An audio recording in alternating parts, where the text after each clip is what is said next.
Bienvenue pour cette nouvelle émission de Contrepoint. Alors, nous allons revenir sur la guerre des taxes entre Donald Trump d'un côté et on pourrait dire quasiment le reste du monde en face. Je retiens trois idées principales qui me paraissent importantes et qui permettent peut-être de bien comprendre ce qui est en train de se passer. On a eu en fait différentes séquences. La première idée, c'est que Donald Trump a lancé cette attaque surprise en annonçant une très forte montée des taxes, notamment contre l'Union européenne et contre la Chine. Union européenne qui est le premier partenaire commercial des États-Unis, tant pour les importations que pour les exportations. Nous sommes donc dans une guerre commerciale qui est menée à l'aide des tarifs. Depuis 1945, on avait une baisse générale des tarifs douaniers, c'était notamment porté par l'OMC, et en annonçant cette hausse massive, cette hausse sans précédent, Donald Trump a rompu avec le projet de l'OMC, du GATT d'abord, de l'OMC à partir de 1995, et donc a rompu avec cette idée qu'il fallait de moins en moins de taxes afin de permettre les échanges et donc la prospérité.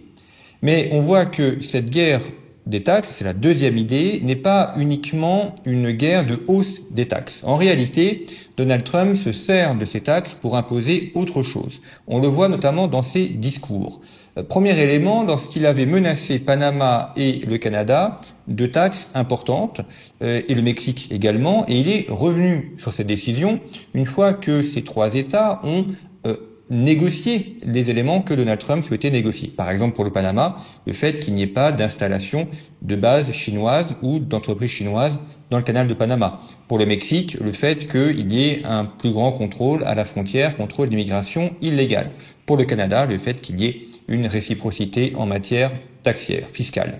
Donc, ce n'est pas simplement une guerre commerciale par l'augmentation des tarifs douaniers, c'est en fait faire usage des tarifs douaniers comme d'un levier de négociation, un levier de décision.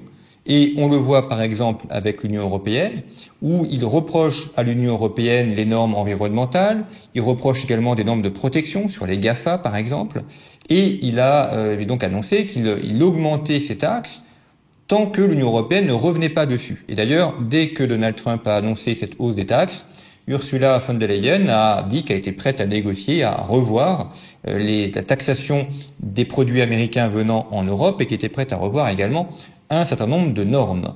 Donc vous voyez qu'on est dans un cas un petit peu différent. C'est vraiment ce que Donald Trump explique dans son ouvrage L'art du deal. Il s'agit de se servir des taxes comme d'un levier de négociation. Et donc le troisième point qui est la suspension, la autre surprise, suspension des taxes pour 90 jours. Alors, plusieurs lectures peuvent en être faites. La première lecture, c'est qu'on a eu une très forte dégringolade des bourses, un krach boursier, à la suite des premières annonces de Donald Trump. Donc, tous ceux qui avaient soutenu Donald Trump se sont rendus compte qu'ils perdaient énormément d'argent en bourse, que leur société était très fortement dévalorisée. On voit également, ils ont aussi compris que ça allait être le consommateur américain qui allait payer les taxes.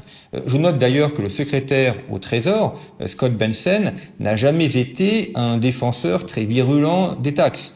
Quand il était interrogé, on voyait qu'il le faisait, il défendait parce qu'il était obligé, il était membre du gouvernement, donc il était obligé de défendre les taxes voulues par son président. Enfin, on voit bien que c'était la défense de quelqu'un qui n'y croit pas du tout. Et donc il y a dans l'entourage de Donald Trump pas mal de personnes qui ont expliqué que augmenter les taxes c'était pénaliser le consommateur américain et c'était aboutir à une augmentation des prix, ce contre quoi Donald Trump s'est battu pendant sa campagne.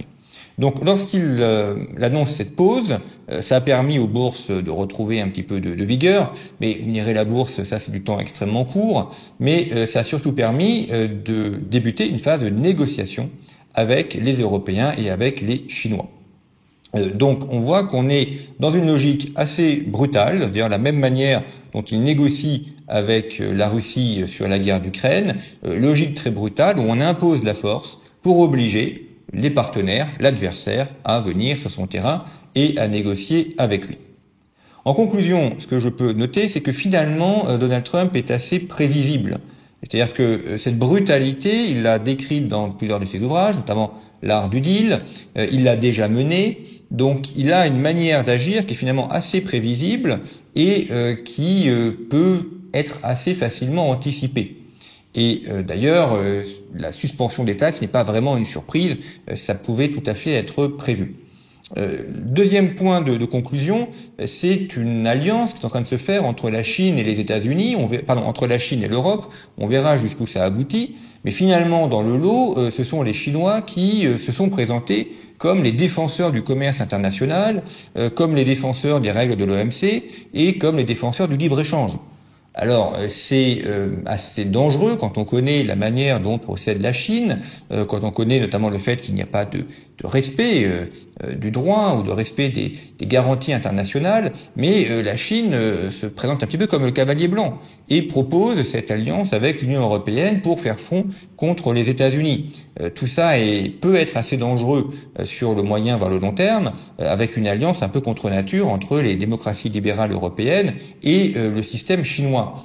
Donc finalement, Donald Trump, par sa politique, est en train d'isoler les États-Unis et de briser l'arc occidental déjà fragilisé par la guerre d'Ukraine et par la montée en puissance de la Chine. Et puis, troisième point qui permettra de conclure, c'est la question des Européens. Alors, on se rend compte que lorsque Donald Trump a annoncé cette hausse des douanes, il y a beaucoup de personnes qui étaient contre le libre-échange et le commerce international qui, d'un coup, ont découvert que c'était fabuleux et se sont mis à le défendre. Les mêmes qui, il y a encore 2 mois, attaquaient le Mercosur ou attaquaient les accords de libre-échange faits entre les pays d'Europe et d'autres pays. Donc tant mieux pour eux s'ils ont eu cette conversion subite au libre-échange et au libre-commerce. Mais on voit sinon qu'en Europe, il y a un manque de doctrine, il y a un manque de pensée, et tout ça est finalement assez inquiétant. Il ne peut pas y avoir de puissance sans véritable réflexion. Voilà donc pour ces éléments je voulais vous proposer sur cette guerre des taxes. Nous n'en sommes qu'au début, il va falloir continuer à suivre tout ça. Il se passe beaucoup de choses, on voit que chaque journée apporte son lot et ses différences. Merci pour votre fidélité, à très bientôt.